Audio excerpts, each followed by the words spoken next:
prutas at gulay. Sa tingin niyo po, bakit ganun?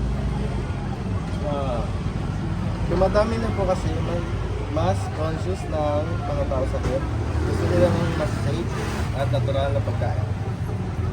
So sa pangatlo po is, base po sa karanasan nyo, ano po sa tingin nyo ang mga mahirap na nararanasan ng mga farmers na nag-organic farming? Mahirap po kasi mas matrabaho, mahal ang gastos, at minsan konti lang ang mahal. Salamat po. Sa pang-apat po, sa tingin nyo po, may pagkakaiba ba ang organic na prutas at gulay kumpara sa normal na tanim pagdating sa quality, tagal bago masira o presyo? Opo, may pagkakaiba, mas mahal po ang organic. Minsan mas mabilis masira, pero mas healthy at walang tinglan. Sa pang-lima po, para po sa inyo, ano ang role ng local vendors tulad nyo na nagpropromote ng organic farming sa community? Malaki po ang role namin kasi kami ang magbibenta at magpapakilala ng organic sa mga tao. Thank you po. Maraming salamat po sa oras niyo. Thank you.